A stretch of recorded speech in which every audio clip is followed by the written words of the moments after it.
him. A big clap for Najwa. Thank you. Coming. Jason. DJ Jason, that's for our wise women. Thank you, DJ Jason. Okay, DJ Jason. So,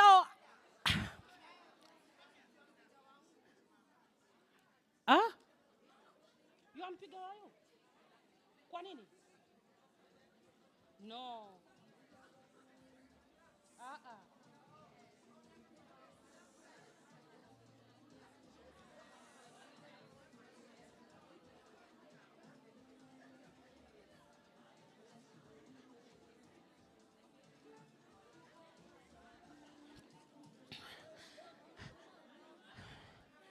DJ Jason, for our panel, we will have the Superwoman music, and then we will have the game changer for our torchbearers for Beijing. Thank you very much. A big clap. Beloved, I urge that we love each other a little bit more. We love each other a little bit more. We are sisters, and only sisters. Sisterhood is what brings us here. I am at this moment asking that we love each other a little bit more, even as we are sitting. All right? So thank you, Najwa. We've welcomed Najwa. May I call Advocate Tando? Tando Gumende. Tando. Very good. Whoever tas Tando. Whoever tas Tando. I need you to sit here, so I sit at the end. Sit. You sit here, so I sit at the back. I'm at the corner. You guys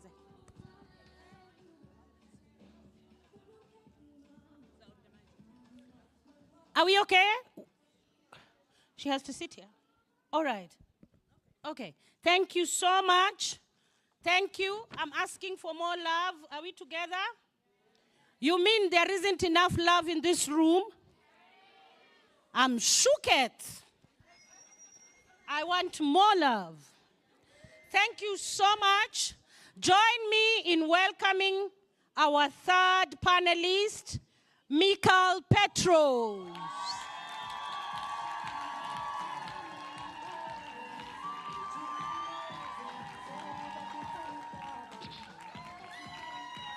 Thank you. Thank you. I love that.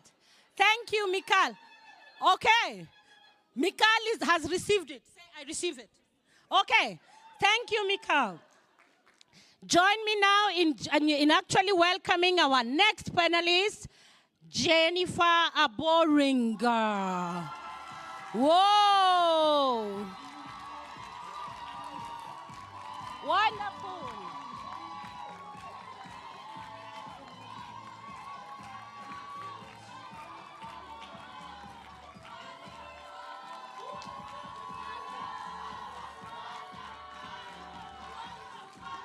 See how you're being cheered.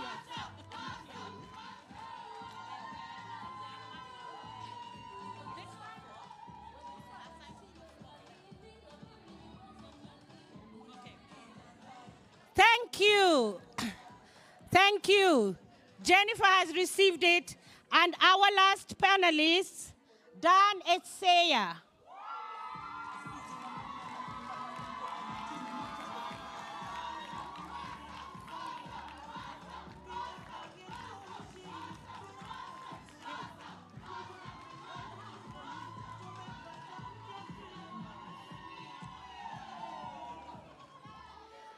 Thank you. Aren't you dancing? We are not starting until you dance.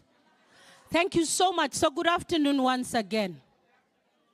Good afternoon once again. Good afternoon. Good afternoon.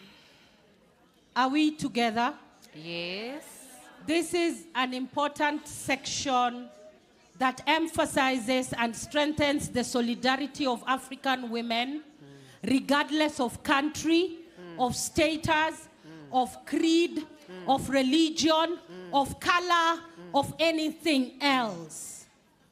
Because 30 years ago, there are African women who came together and they were the game changers. Because of what happened 30 years ago, we are standing here today talking about all the things we talk about, the work we do, the programs we program, the initiatives we take, the game changers. Yes. 30 years ago brought about the change that we had been looking for. Now, in front of you is a panel of young, smart, opinionated, exposed, well-traveled young women who are driving change in their countries the way they ought to drive change. And before they speak, I told them, we are custodians of the African proverb that says, the youth walk faster, but the elders know the way. Can I repeat? The youth might walk faster, but the elders know the way. They have been there before us. And so the young people told me themselves, the panel said, you know, Mildred, yes, we have to celebrate the elders.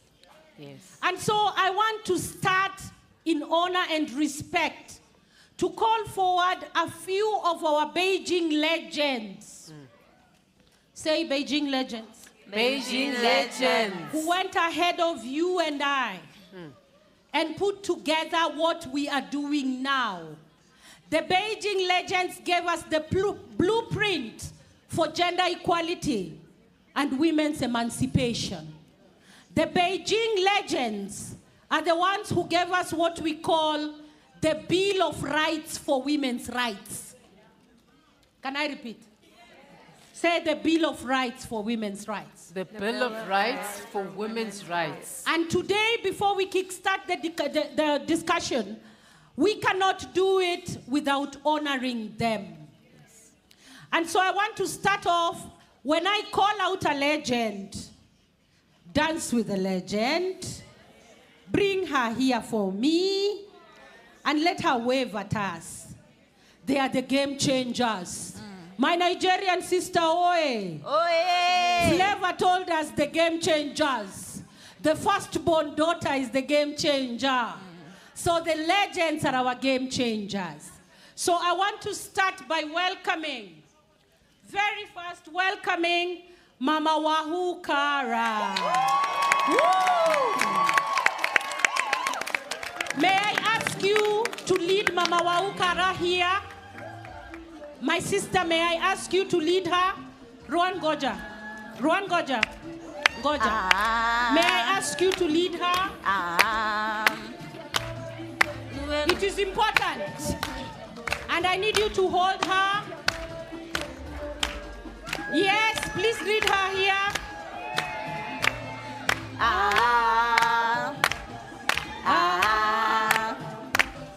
Thank you, Mama Wahu. Could you hold Mama Wahu? So I need to speak to everyone and to my sister here that when you sit next to a legend, when you encounter a legend, you kiss her feet, my dear. You acknowledge and understand who the legend is, and you never forget. Thank you so much. As Mama Wahu is getting ready, may I welcome another legend, Mama Amel Samud Kamari from Egypt. Are you here? No, she's Amel not. Hamoudi from Tunisia? Yeah. Mama Amel from Tunisia? No, she's Okay. It is okay. It is okay. I think we don't have Mama Amel. But a big clap for her still. Let me welcome the next one, Ma Aidalinda Rodriguez from Angola. Where are we? Ma Aidalinda Rodriguez from Angola. Do we have? Zebu, Zebu. Can I have Mama Aidalinda? Okay. While we wait, may I welcome Miss Paulette Dora Senze from Cameroon. Yeah.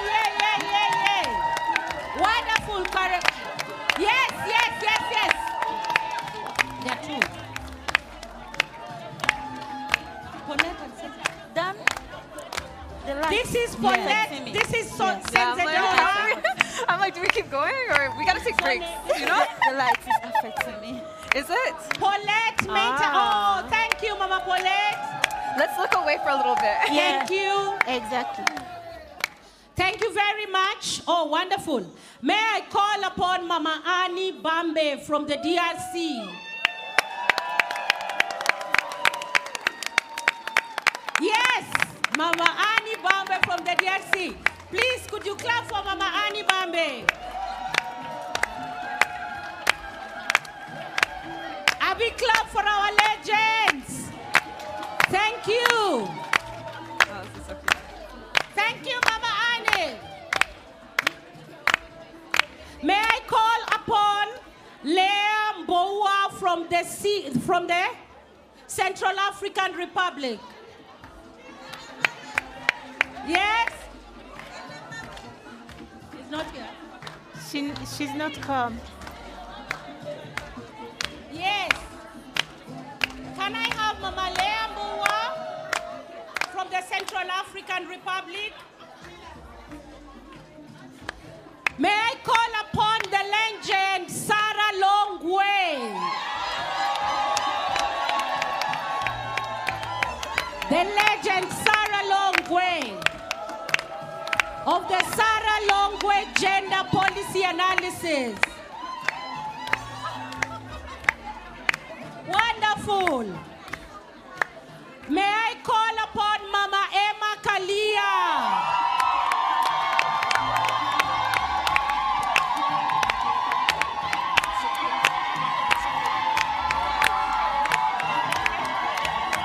Yes, the challenge. Wonderful.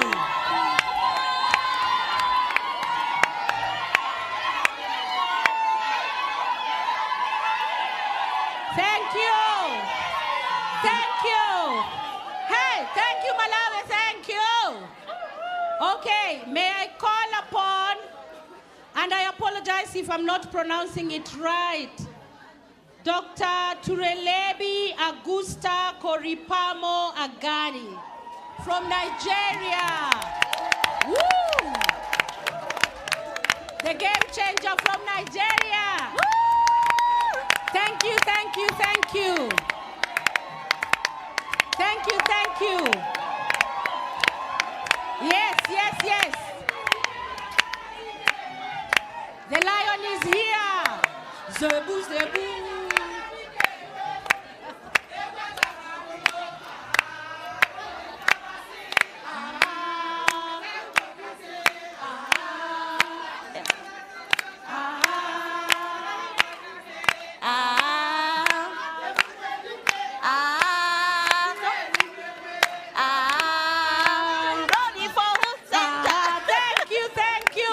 Nigeria gave us the game changer.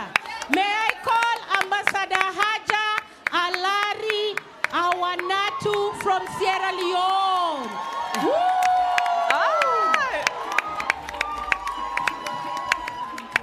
Wonderful. Ambassador Kwahanatu from Sierra Leone. Please clap for Ambassador from Sierra Leone. Ambassador Haja from Sierra Leone. Jason, we are still welcoming game changers, DJ Jason. Let them dance a bit, please. Thank you, Man, Ambassador Haja. We're melting. A big clap for Ambassador Haja. The lights. I'm like, but it's calming my nerves. I'm feeling better now. Okay. Yeah, I know. It makes us feel more Thank comfortable. you, Mama. Yeah. What country May are I you from? call upon Nigeria. Madam Nigeria. We're in Zaruti Nigeria. Fatma from Abuja. Morocco. Okay, I grew up. One of my best friends in high school was from Abuja. Zaruti from Eritrea. Morocco. That's interesting. Are you guys the Warsaw From Algeria. fellows? I'm sorry. It's like women of Mama Zaruti Fatma from Algeria. Okay. Okay. Yes. Yes. Yes. Okay. Okay. Okay. And okay. Thank you, Algeria. Thank you, Algeria. So now, I want to finally, last but not least, call Shewanesh Sium from Eritrea.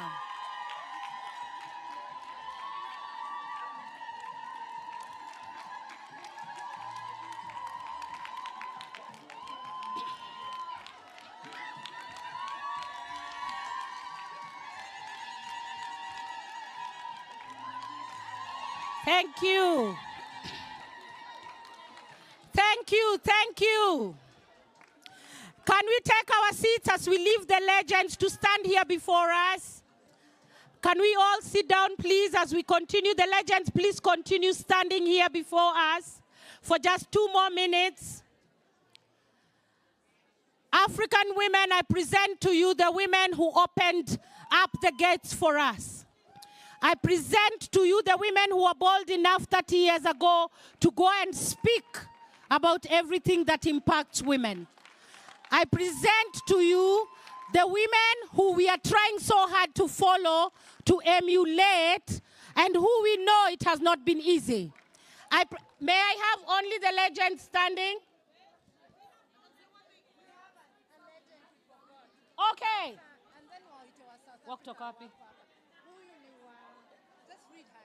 May I have the legend, Dr. Nana Pratt? Welcome, Dr. Nana Pratt.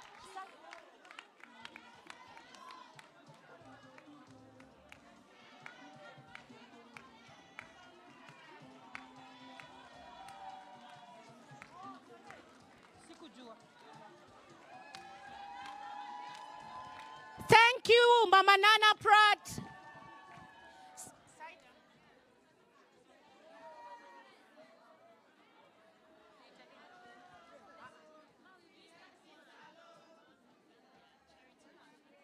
Mama Charity Mwansa from Zambia. Mama Charity Mwansa from Zambia.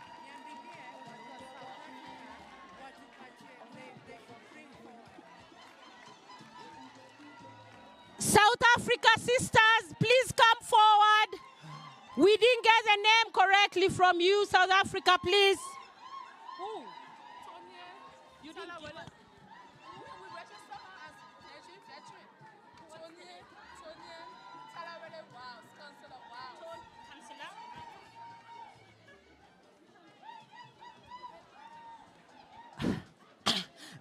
The conquerors, the champions, the lionesses are here.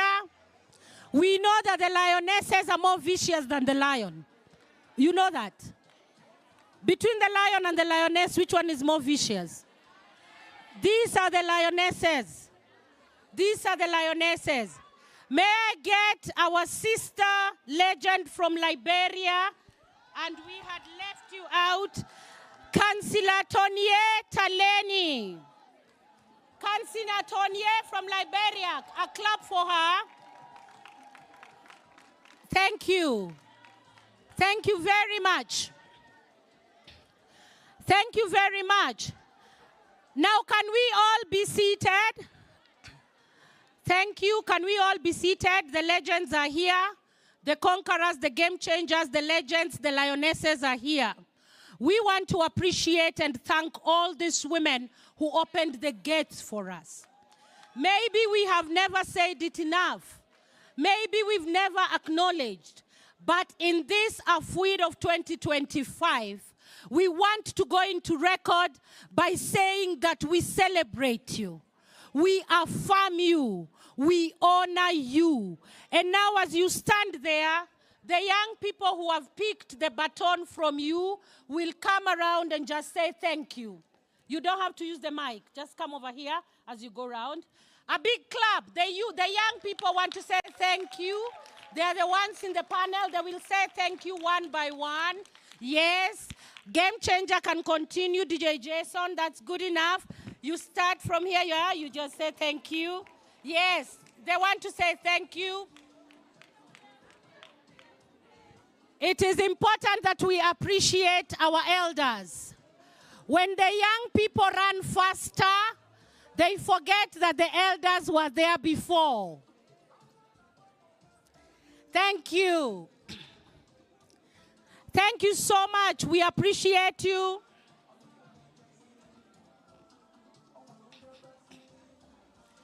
And please allow me.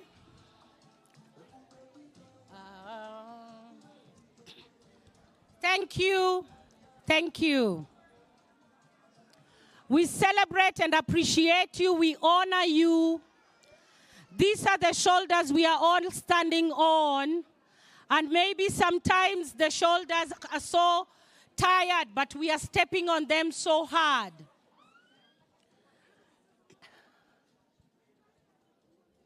I want one from Cameroon and from... May I just ask that a legend says a few words in appreciation or in a recognition for why we actually celebrate them as legends. Mama Wahu Kara, may I just allow you a minute? Women all over the world, because Africa is all over the world. The cradle of humanity is from Africa. So I'm only saying, never, never give up. Take the assignment. Take the assignment of your destiny in your hands. Take your space. Don't allow anybody to move you from your space.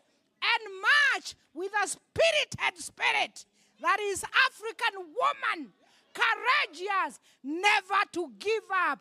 Here we are, and there we shall be, because we are coming from there. And the river flows. And the river flows. Thank you. A big clap. Ash, game changer, please. Thank you so much. I ask that the women move around holding their flags. We thank you. We appreciate you. We honor you. We celebrate you. We see you. Don't think we don't see you. We see you and we follow. Please clap with your hands above as they go back to their seats.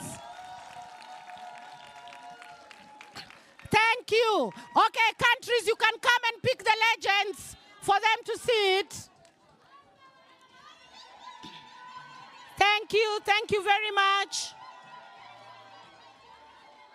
So you...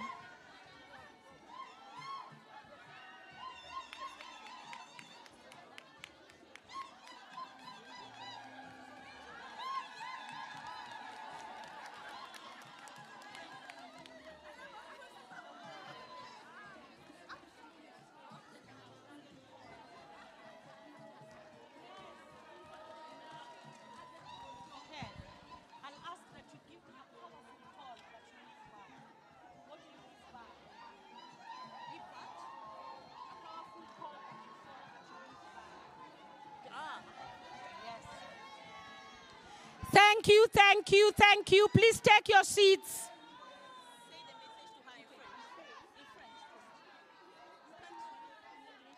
Okay, I'll put on my English. You will introduce yourselves, very brief, and then you say what you live by. Like, for example, me, I live by hope. Okay? Something like that. All right? Thank you very much. Let's take our seats, please. Thank you very much. Let's take our seats, please.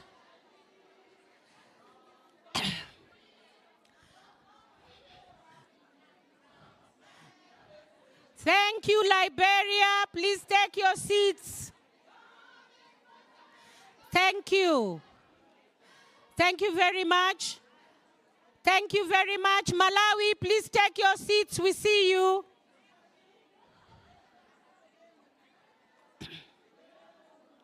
Thank you very much. Thank you very much. May I summarize this for us, ladies and gentlemen? Do we have gentlemen in the room? Okay. Power women, ladies and gentlemen. Ladies and gentlemen, thank you very much.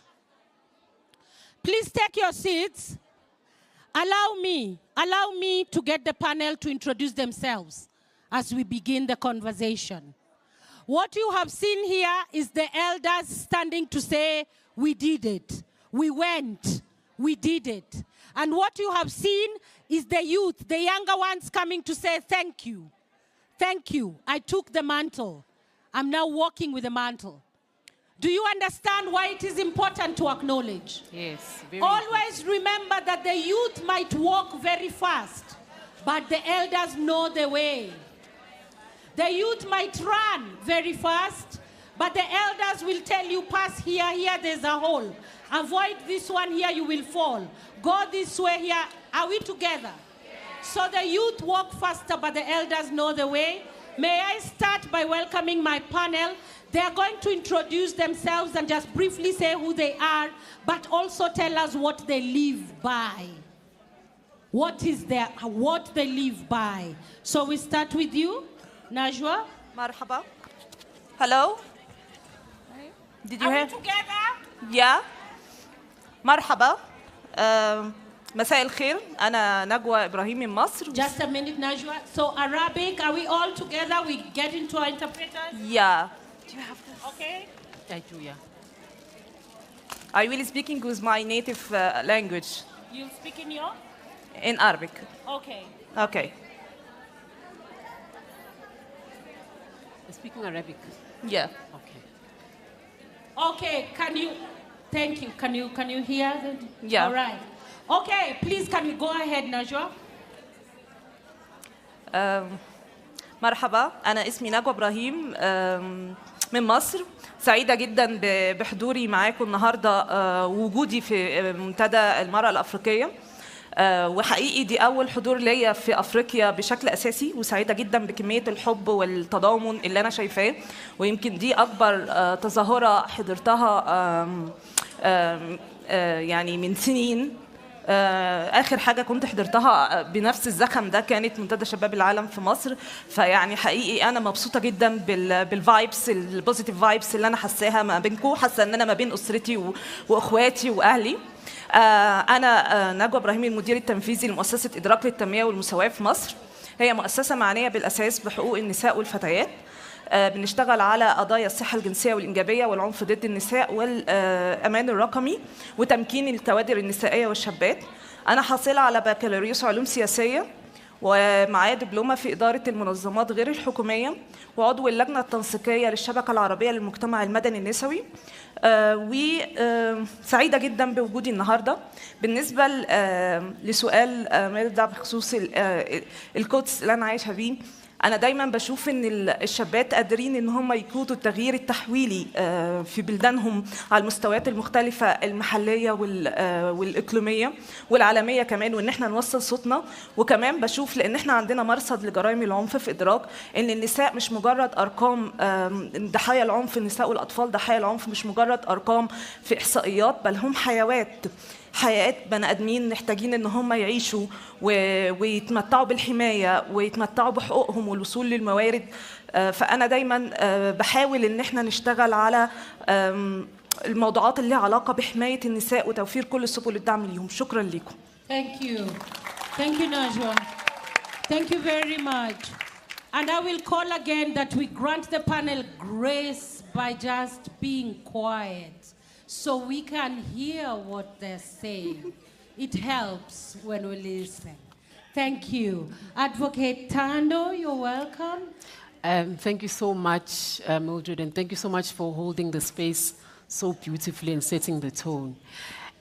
So just about myself, I see myself as both a person in this world, but also a spiritual being. Superficially speaking, I am a lawyer by profession. I'm an advocate of the High Court of South Africa. I teach about law and human rights. I specialize in anti-racism and anti-gender-based violence. I'm pro-Black, pro-decolonization, and the rebuilding of the African continent. Further to that, I'm also an innovator and a social entrepreneur. I am the founder of Mteto Search Engine, which is a technology that uses artificial intelligence, law, and gamification to try and prevent and respond to school-related gender-based violence. I also am the founder of a private medical laboratory in South Africa that provides high-quality healthcare to marginalized groups such as women and queer people or LGBTQIA+ people and Black communities specifically. And on top of that, I also wear the hat of being the youngest ever National Commissioner for Gender Equality in South Africa, appointed by the President. But so those are the hats that I wear superficially, but substantially, I am a healer. I am a healer. That is my God-given gift, and I heal by consciousness raising. I heal by problem solving, and I heal by making and creating things. You asked Mildred, what is my call to action? What is the thing that drives me and motivates me? It is an Arabic term called ibadah, which means divine submission to God. I am here on a mission to divinely submit to the will of God. I've been created to fight. I've been created to be a foot soldier. I've been created to lead. And that's what I'm going to do, no matter what patriarchy can try and do. I was made to do this work, and I'm going to do it. Thank you. Thank you very much. Thank you. And now we welcome you, Mikal. Tell us about you. Thank you, Mikal. Hello, hello. Can everyone hear me? Okay. I can hear you. Yes, okay. Hi, everyone. My name is Mikal Petros. I'm Eritrean American, and I identify as a storyteller. My background academically is in international affairs focused on identity and governance in Africa. And really, the primary focus of my work has been fundraising and development for nonprofits. So I've worked and lived in Kenya and Eswatini, as well as Algeria. Shout out to my Swazi people, yes, and my Swati. But really, I think my passion for human rights really comes from being Eritrean. Eritrea got independence in 1991. I was born in 97 in the diaspora. And we talked today about honoring our elders. And what really breaks my heart is that those who fought for our freedom have not seen a free Eritrea. We've been under a dictatorship since 1991.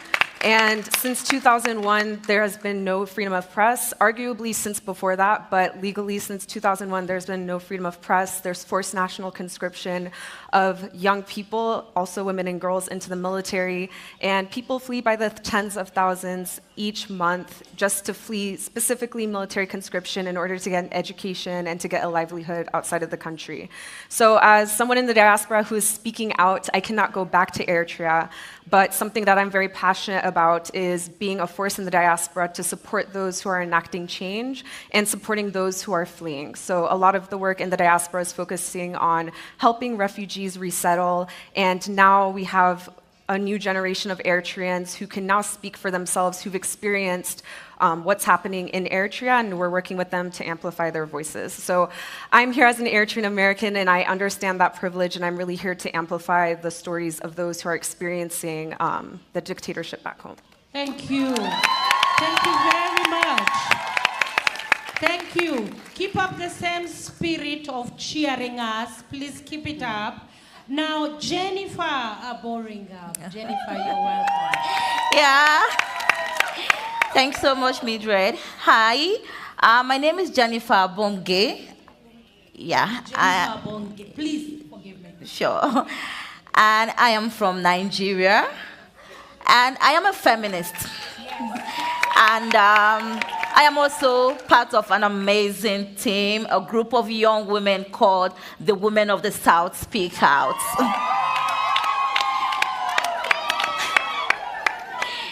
Yeah, they are quite an amazing women all across the sub-Saharan region of Africa doing very amazing things.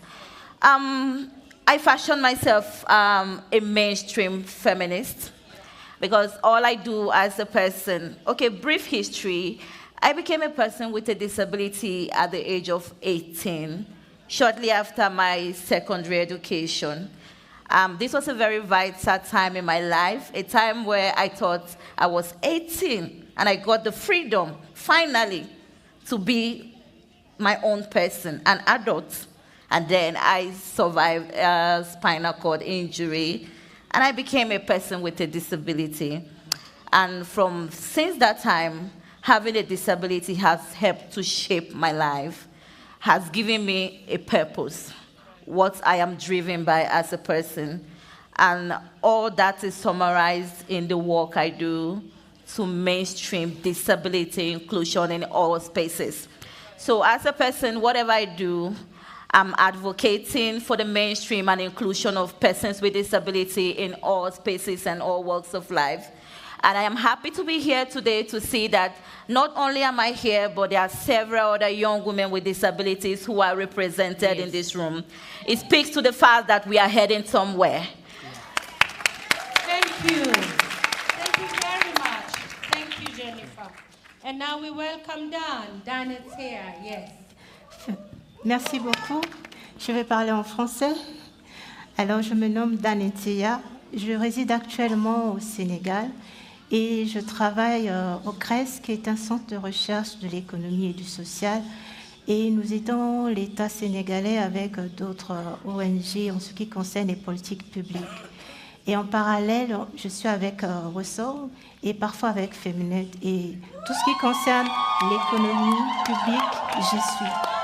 Merci. Et dans toutes ces actions, pour ma part personnellement, quand je travaille, c'est avec l'espérance. Toujours avec espérance. Parce que c'est ça qui me permet de pouvoir quitter le lit et pouvoir travailler pour atteindre des objectifs, par exemple les ODD. Merci. Thank you. Thank you very much. Thank you, honorable panelists. I will be conversing with you back and forth, and I will ask that we just have a conversation. So what I hear from you is that you are all unapologetic feminists. Yes, yes. The panel. That you are all unapologetic feminists. Yes, yes, yes. May I ask you, Dr. Tando, Advocate Tando, what does it mean to be an apologetic feminist? And I need you to know that the legends 30 years ago did not even use the term feminist. Yes. Am I right? Am I right, legends? They didn't even have room to explore to use it. And now we stand on their shoulders, we stand with pride and confidence. And you say, I am a feminist, no ifs, no buts. What does that mean to you, Advocate Tando? I'm glad that you asked me this question, because when I go and speak and educate, I define what feminism means to me all the time. Feminism is the unwavering, unrelenting pursuit of equity amongst all human beings, regardless of their superficial differences. And that is what I stand for. No ifs, no buts. No. I'll throw it back to you now, Jennifer. Jennifer, you know that we have to amplify even more the voices of our women and girls with disabilities. What do you think have been the gains since Beijing 30 years ago for the women and girls with disabilities? Because if you ask the legends who are here, at that time the focus was not specific, although the mention was there. Am I right? I keep cross-checking with the legends sitting here. Although the mention was there. Jennifer, what are your thoughts? How much do we still need to do? Okay, thank you very much. We must continuously applaud our legends, because when I look back 30 years ago, if at this point we are still trying to get gender equality, this is 2025. And 30 years ago, 1995, when I was just 1 year old, I think that was a very long time, and it was bravery for these women to go to these men to tell them enough is enough. This is what we want. We are African women. That is such an inspiring thing to look at. And I know that when they went there, they had every African woman and girl child in mind, regardless of disability or not. And of course, times are changing now, and we also have to change with the times. Looking at the space we are in now, we are actually stepping up with disability inclusion, but then we need so much more. And on top of my head, we need a disaggregated data that speaks specifically to African women with disability. When I go to my data to read the research and data that is there, all I'm seeing is 80 million people with disabilities living in Africa. Then I'm asking how many of them are women? How are we able to separate the women from this population so that we can specifically program for these women? Mind you, as a woman with a disability, my experiences are totally different from the male with disability. I'll give you an instance. A man with a disability in Africa is definitely going to get married if he wants to. The family is going to go all lengths to get a wife for him. And that wife is going to be a woman somewhere, regardless. As a woman with a disability, a lot of families are going to ask, will she be able to give birth? She's going to give birth to children with disabilities. Can she cook? Can she pound? These are the questions that are going to confront me when it comes to my reality as a woman with a disability. The men with disabilities do not experience these stereotypes when it comes to stereotypes and discrimination of persons with disabilities. And I tell you, women with disabilities, they face 2 times the gender-based violence we talk about, sexual-based violence we talk about, and globally, women with disabilities by the world, the UN nations are recognized as the poorest of the poorest population. Thank you, Jennifer. Very important points there. It actually brings out the layers of discrimination, that we actually face. And I'm thinking, Mikal, your country, Eritrea, going through a difficult political process means that even women now pushing to get into political leadership is almost impossible. And it is very difficult. Women running for office in all African countries face unfair questions like women with disabilities. They will ask, who is she married to? How many children does she have? Who was her boyfriend when she was in primary? Where did she get money? Did her father say yes? But they never ask the men these questions. Mikal, when you think about the future of your country and the trajectory of your country, where do you see women in the next 10 years, only 10, in terms of political participation and leadership? The topic of political participation is very sensitive because it's effectively a one-man dictatorship. There is no political participation. And I think, in general, with Africa, it's so important for the diaspora to remain engaged and informed and empower the populations that are in the countries. But in terms of Eritrea, there's no civil society. There's no room to organize. There's no room to hear people's voices. So when I think about being Eritrean, it's really... it's a painful conundrum of being proud of having a country that gained independence, but at what cost?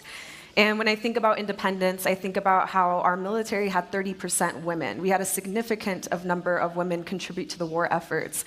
So when we talk about Martyrs' Day, which, mind you, Eritrea is only 30, it's like a little over 30 years old, so it's very recent memory. We're also honoring the women who sacrificed, mothers and grandmothers who sacrificed, the trauma that we're seeing play out in our day-to-day lives. So when I think about political participation in the future, I think, one, obviously, I would love to see democratic elections. I would love to see freedom of expression. Having a forum like this, I think, when you also asked us about what we live by, I really live by speaking your truth. And I think that sounds so simple and we take it for granted, but I don't take for granted that I wouldn't be able to speak like this in Eritrea. Right. So this is really an honor to be representing my country here and to be able to speak on these issues and to inform this group of women. Right, right. Wow, Dan, how does it make you feel to realize that women still in different parts of Africa have no room to even have voice? So they have no agency 30 years after Beijing.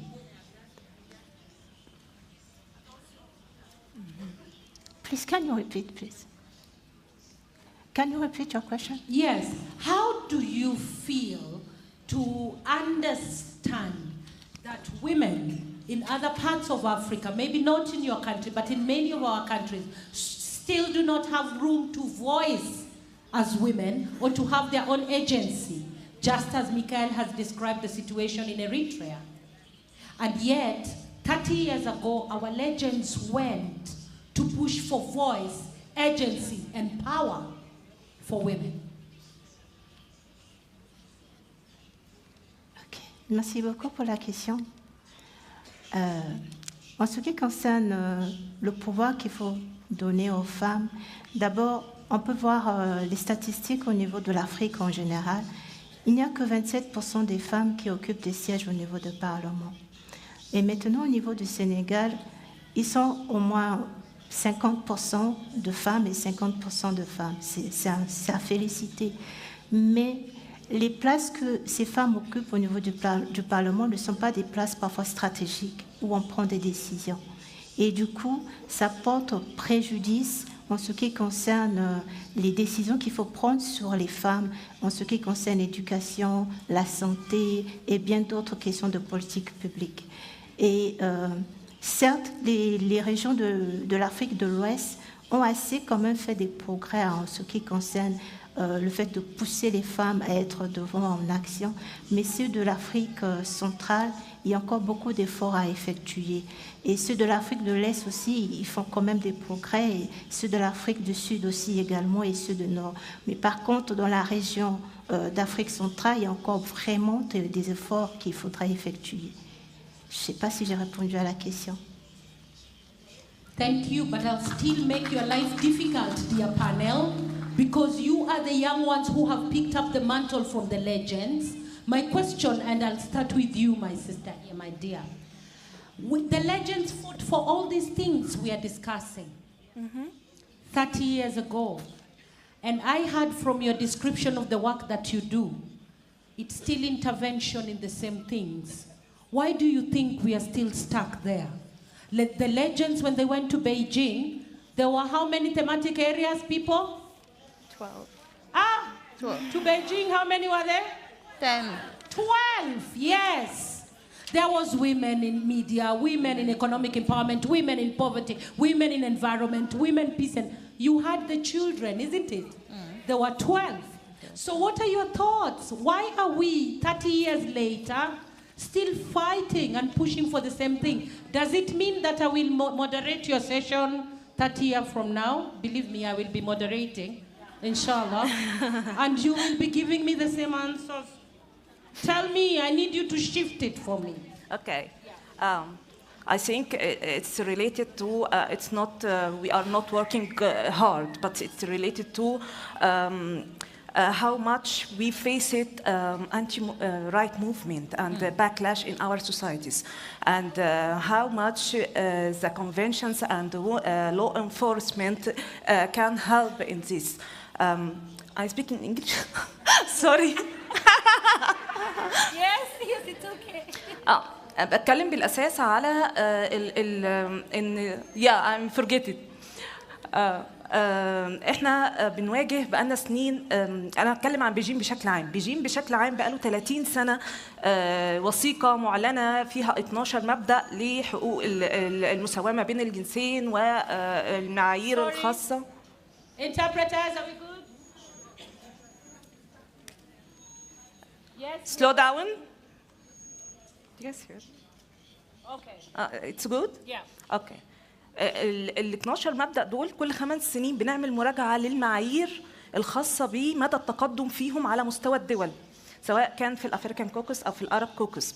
لكن إلى أي مدى المعايير دي بروجريسيف وأفكتيف، يعني حصل تقدم فيها وهي فعلا فاعلة. لو هنيجي نبص هل هي بتتقيم إن إحنا عندنا قوانين تم إصدارها تحولنا من المربع الأحمر للمربع الأخضر، إن هي بقى عندنا قانون مثلا ضد التحرش، قانون ضد زواج الأطفال، ولا مدى فعالية القوانين دي في التنفيذ على الأرض؟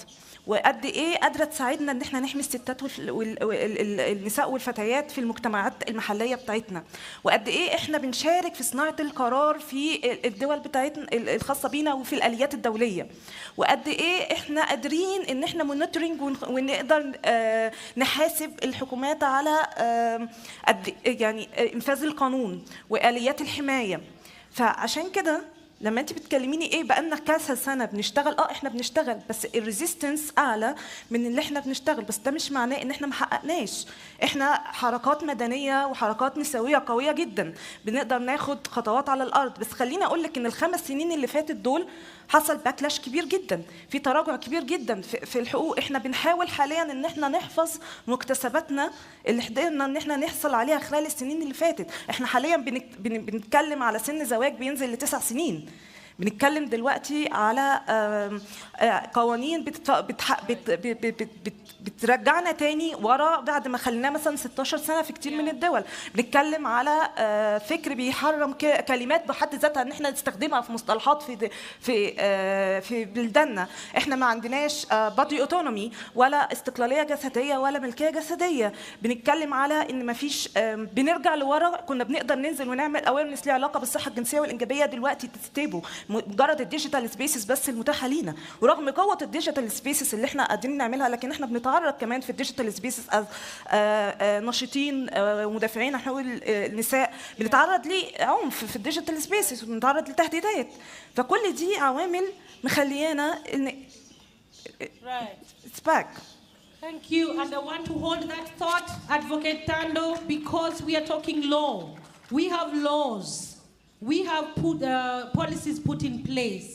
We are pushing for implementation. Is it enough in our African countries?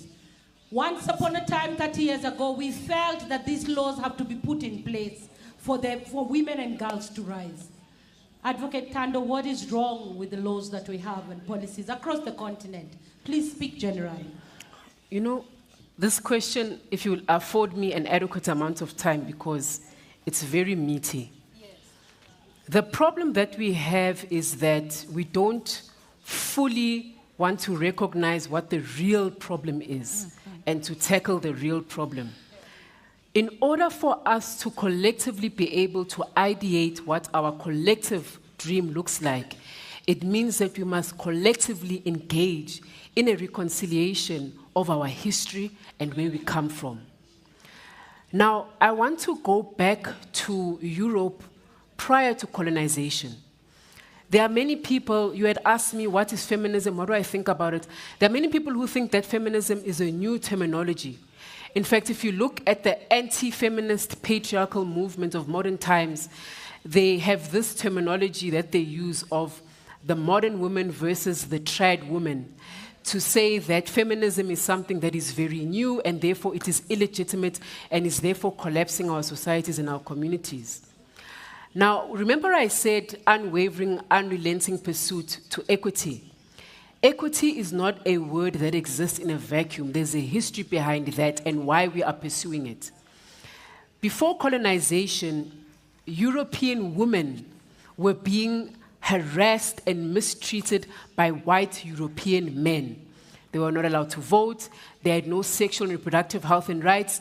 They could not go to school.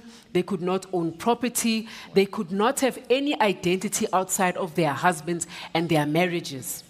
So when colonization spread across the African continent and across the world for that matter, the mistake that people make is thinking that it just spread racial discrimination. No, it did not.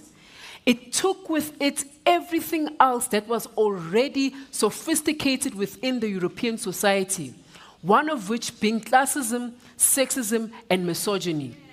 So when we then come to the colonial or colonized territories of the world, it is not just racial discrimination that we experience, but misogyny. And for us African women sitting here, all of us women of color here, we experienced another layer called the misogynoir, which is the unfair discrimination against a human being based on the premise of both their race and their sex. We experience multiple layers of oppression as women. And until we are willing to interrogate the fact that many of the systemic violence that we experience in our society are remnants of colonization, until we accept that, we are not going to move forward. I'll speak about the South African case. In South Africa, what we did are two things. and very likely also in other colonized parts of Africa. Number one, the dismembering of African families for economic exploitation and capitalism.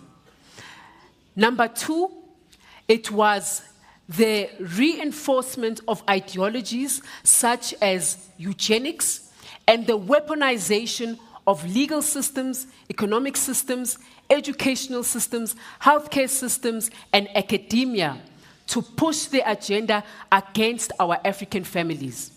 Those are the two critical areas that when you assess our laws and our policies, if they are not speaking to those things, they are doing nothing. The South African Constitution has been lauded as being a brilliant one, but it never speaks once about apartheid. You can never defeat a demon unless you call it out by its name.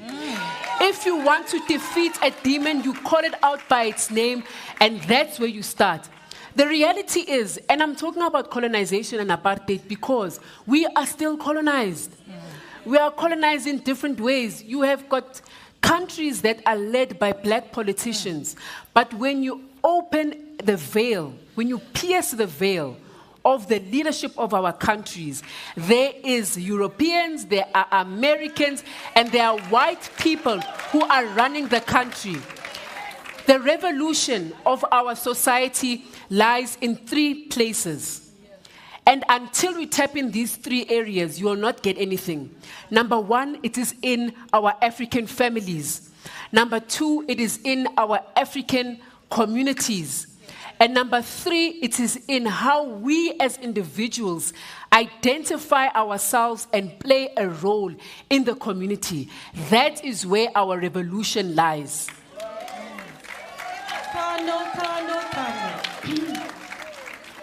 Where do you see the younger generation in changing this dynamic? Okay. Where do you see the younger generation? You have articulated it very well. Yes. So where do you see us, millennials, Gen Zs, Gen Alpha, like myself, where do you see us in changing this rhetoric? Once again, you need to understand the problem. There is a very deliberate attempt to completely demobilize or immobilize youth with drugs, hypersexualization, no access to the economy, and by spreading messages of violence in very subliminal ways. It's in our entertainment. We are entertained by seeing someone raped in a movie. We are entertained by seeing people behaving in a very hypersexual manner. In the locations, the townships or the ghettos or the projects, there is a shabin or a place to drink alcohol wherever you go. But there are very few programs of development that are committed to the youth. Our society does not care about children and youth. But on top of that, there is definitely an attempt. It's not by accident, and it's not caused by the youth. There is an attempt to make the youth useless. You will remember, Mildred and the rest of my panelists, go back to the revolutionaries of this continent. Go back to the revolutionaries of South Africa. They were children. They were children who had no degrees, no qualifications, no titles to their names. But they knew what needed to be done.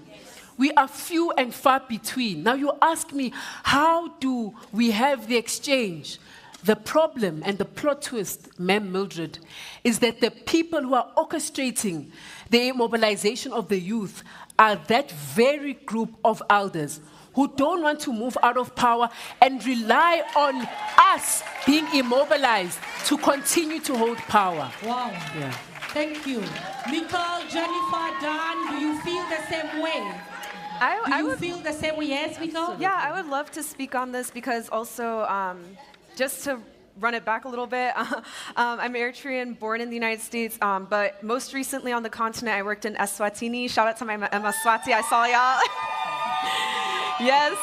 So I was working in Babane. I was coming to South Africa often, and it was really educational for me because I think Africa is such a diverse continent. And when we talk about colonialism, that's also not a monolithic experience. Exactly. Yes. And so what you talked about was very particular to South Africa, I think because Southern Africa has experienced so much settler colonialism, where white people, Indian people, you have different populations that came and they made a home here intentionally. I think even in East Africa, this varies, right? You see a difference in demographics in Ethiopia versus Kenya, for instance. But when I think about Eritrea, I'll give a very brief history as well on Eritrean history, is that we were colonized by Italy, but unlike a lot of African countries that got their independence from a European power, basically Italy lost to the UK during World War II. So overseas, the Italian colony went to the UK. And there was this decade where the UK was kind of ruling Eritrea, kind of not, mostly extracting our resources. And at the end of World War II, they were basically like, what do we do with this territory? And at that point, we were then in a federation with Ethiopia, and then we were effectively annexed and became a colony of Ethiopia. So when Eritreans think about our independence movement, it is from an African colonizer. So I think that complicates the narrative a little bit. And so much has developed politically since then. You know, Eritrea and Ethiopia had their peace deal in 2018. Peace is relative because I don't believe that you can have a peace deal with a dictatorship. But we had a peace deal in 2018 where Abiy Ahmed, the president of Ethiopia, got a Nobel Peace Prize for that same peace deal.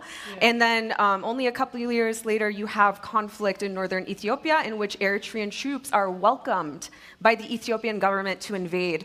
And these conflicts don't come from the nation states. This comes from before colonial borders. This comes from very deep inter-ethnic conflict. And so I think, of course, I want to talk about unity and moving forward and Pan-Africanism, and that's so important when envisioning a prosperous future, but we cannot ignore the inter-ethnic conflict that is still very much alive and driving hatred today as well. Absolutely. So when I think about the youth, again, with Eritrea, like I would not be able to go back safely. If I were to go back, I would effectively be disappeared as someone who's speaking like this publicly. Yeah. So when I think about the youth's role in this conflict, I think about how my roommate, for instance, Luam, who's recording me right now, she was born and raised in Eritrea and escaped, and to listen to people who've had that experience. Right. Because something that also really breaks my heart with Eritrea, we are such a complicated and political community, but half of our community supports the government vehemently and will deny the lived experiences of refugees leaving the country, people who risked their lives, where shoot to kill is a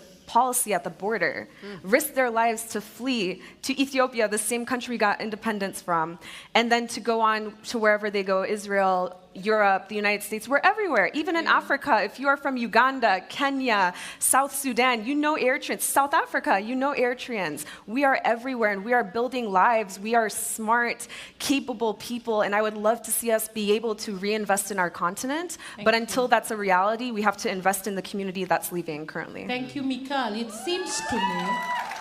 seems to me, Jennifer and Dan, that our history, our political history, the geopolitics that impact on us is something that this generation must grasp if at all we are embarking on seeing how we solve the issues we are talking about.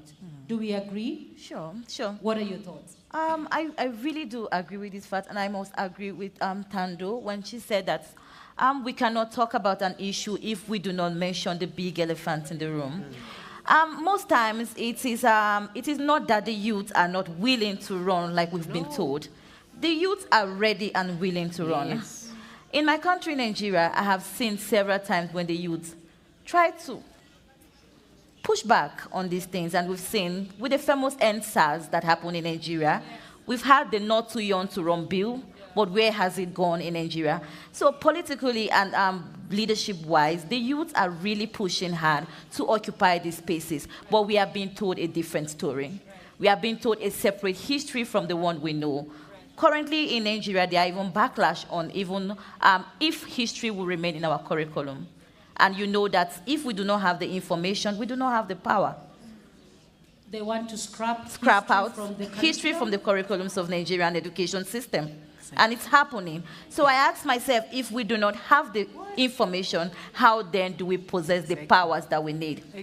Growing up as a little child, you know, in Nigeria, we have one of the biggest rivers. It is called the River Niger.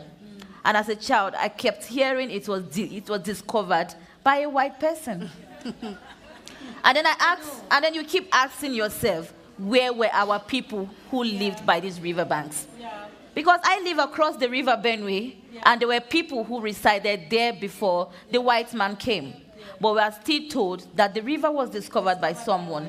So we have a bastardized history that has been told to us, and we've bought it, and now we are trying to define our own history, and we are being told we don't have the power to speak about this history. And we must confront this elephant. And the elephant does not start with youth not being interested in participation. The elephant is existing in the inequalities we are facing in the world today. Right. The UN reports that the richest people in Africa or in the world, if they decide to spend 2,000, that's about, in Naira, that's like 2 million Naira, which is over $2,000 daily from the monies they have amassed to themselves. It will take them approximately 2 years to finish those wealth. In Nigeria, currently, as I speak, there are monies that were looted by people in the 80s, in the 70s, that are still being discovered today. Yeah. And one of the driving forces that is taking away the youth, the power of the youth, is poverty. We cannot speak about this without talking about poverty, capitalism, and existing inequalities. Right. We have people who have taken the power and now are using those powers to oppress the young people. So your voice is being taken away so that you get peanuts. And you get to stick with these people just so you get your daily bread. The rates of unemployment is increasing, and the young people must survive. And how do they survive? Playboys to the politicians. And now the inequalities are further being widened. And when we talk about youth, remember there are also young women as this population who are still yet to find the agency for them to even seek participation. We have quota systems running, but West Africa, recently a barometer that was released in 2024 by Gender Links with other organizations. When I read through that barometer, it expressed that West Africa has the lowest participation of women when it comes to politics, and Nigeria is ranking the lowest because there is no participation for women. And we're just talking about women. How much more when we start talking about young women who are the future leaders or the future owners of these agencies. Thank you, Jennifer. Thank you. Dan, I will ask that you wrap up this beat and this conversation about history, about agency, about our power as young people, as young women. S'il faut conclure, pour ma part, je pourrais dire c'est surtout l'éducation. On sait que la jeunesse africaine, la population de la jeunesse africaine est très élevée. On a une population très jeune en Afrique. Mais malheureusement, comme les autres ont dit, notre éducation, la qualité de notre éducation est très faible. Les investissements publics que nos États octroient au niveau de l'éducation est très faible. On peut prendre l'exemple de la Corée du Sud. La Corée du Sud, dans les années 60, après les indépendances pour la plupart des pays africains, ils avaient le même PIB que le Kenya. Il y avait même certains pays d'Afrique, comme le Ghana, je pense. Le PIB dépassait celui de la Corée du Sud. Mais aujourd'hui, la Corée du Sud est citée parmi les 10 premiers du pays du monde, ou parmi les 20 premiers pour certaines variables économiques. Mais par contre, nous autres, nous sommes encore parmi les derniers. S'il y a 197 pays dans le monde, on est vraiment parmi les derniers. On peut citer le Niger, la RDC, on connaît les ressources qu'il y a dans ces pays-là, mais étant donné que l'éducation, la connaissance, on n'en a pas, ou bien on en a, mais la qualité est très faible, on ne peut pas faire face ou bien encore répondre aux exigences internationales, ou bien si on ne connaît pas aussi notre histoire, on ne sera pas à mesure de pouvoir faire face à ce qui est devant nous. On peut être nombreux en tant que jeunesse, mais si on n'a pas la connaissance ou encore l'éducation qu'il faut, on ne pourra pas vraiment faire face à ce qui nous attend devant. Donc, il urge vraiment pour nos États de pouvoir investir dans l'éducation et puis la santé. Et aussi, mais malheureusement, quand il y a des chocs économiques, ils sont là à vouloir payer les dettes publiques que de pouvoir investir dans l'éducation ou encore la santé. Le Japon fait partie des pays les plus endettés au monde, avec un PIB de plus de 200% du PIB. Mais si vous voyez les données macroéconomiques du Japon, ils visent toujours sur l'éducation. Et malgré que le Japon a ce profil-là en termes de dette publique, les investisseurs préfèrent aller investir au Japon que, par exemple, de venir investir en Afrique. Pourquoi ? À cause de beaucoup de facteurs que nous tous nous connaissons. L'éducation, la santé, les infrastructures, la corruption, la gouvernance. Tout ça là, ça freine. Bien que nous soyons nombreux en tant que jeunesse, vraiment, voilà pourquoi tout à l'heure, quand je me suis introduite, je me suis dit que vraiment, il faudrait qu'il y ait de l'espérance, vraiment de l'espérance. Parce que si on essaie de voir l'avenir, étant donné que ma consoeur a cité, il y a la drogue pour notre jeunesse, il y a vraiment la perversité. Qu'est-ce qu'on peut faire avec une jeunesse pareille ? Récemment, je ne sais pas si TikTok a été supprimé, par exemple, aux États-Unis. Nous, on est comme une éponge qui avale tout. On ne sait pas dire non, on ne sait pas dire si, on avale tout. Si on avait cette connaissance et cette capacité-là de pouvoir dire non, peut-être, etc., on pourrait faire face, par exemple, à toute la pression internationale et autres facteurs. Donc, pour ma part, vraiment, il faudrait que nous puissions investir sur l'éducation, sur notre jeunesse. Merci. Thank you. Thank you. Now, I want to just allow you 5 minutes to think through, dear panelists, the 2 things you think we should do as Pan-African women to move forward the Beijing agenda. Only 2. So you think very clearly about that. Obviously, the wealth of information that is coming from you means you do know and you understand. And while you think, I would love to open the conversation briefly to plenary. Could we have a roving microphone? We have 1, 2, 3, and 4. Okay. Do we have roving microphones, please? Our tech team. Just a minute. 1, 2, 3, and 4. Just a minute. Let's start with the first 4. Okay, you can either just comment or directly speak to the panelists.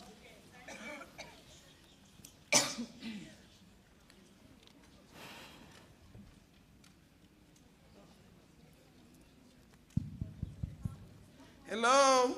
Hello. Yeah, it's not a comment, a recommendation. No. It's coming from the lady at the back, please. I'm at the back. No, not that side. We start from here. 1, 2, 3, and 4. Will you get here?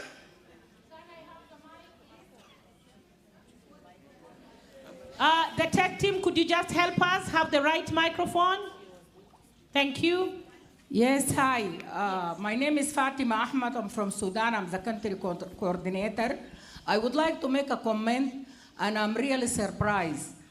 Since yesterday, all of you, maybe you know what is going on in Sudan. Maybe you know about what is the women of Sudan going through, and never hear any words of solidarity or any words of highlighting that things.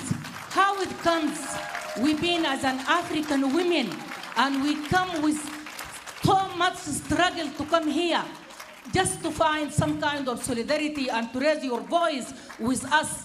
This war in Sudan is on the bodies of the women.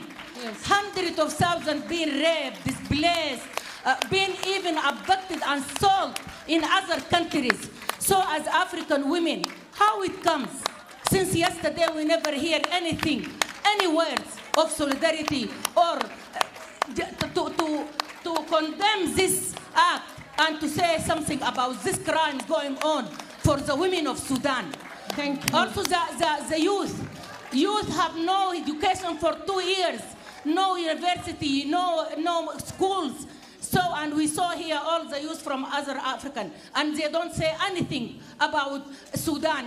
The lady from Ethiopia talking about East African countries never mentioned Sudan, even from Egypt. So how it comes? Why we are here?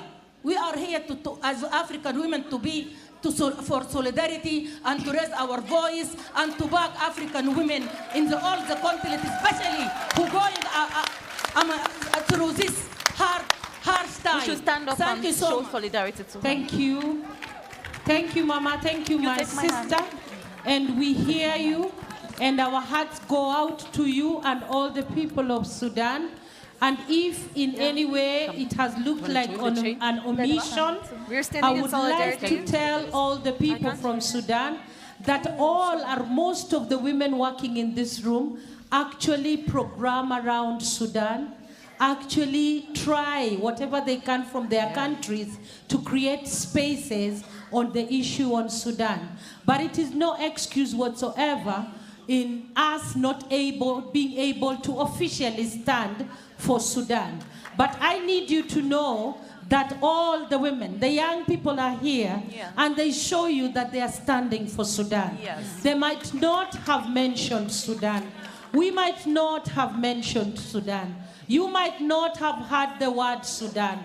It does not mean that we forget. We do not forget. And so I urge that we stand and hold our hands together for Sudan and for the women and the girls of Sudan. We know that whatever they are going through is even beyond words, is even beyond explanation. I just ask my beloved humbly that we just hold our hands and in silence for 2 minutes. I just need a moment of silence for Sudan, and not only for Sudan and for the DRC, because we know that the DRC is the way it is. I just urge that we hold hands. It's a tough time And I know, my sisters, we might not be able to remember everyone and mention. It does not mean we have forgotten. It does not mean you're not here. It means that we know and we are trying to stand with you. Mozambique, we are standing with you. Sudan, we are standing with you. DRC, we weep with you. We can see you and we know. So I want us to just hold a moment of silence for our people from all these countries, please, as we proceed. A moment of silence, please.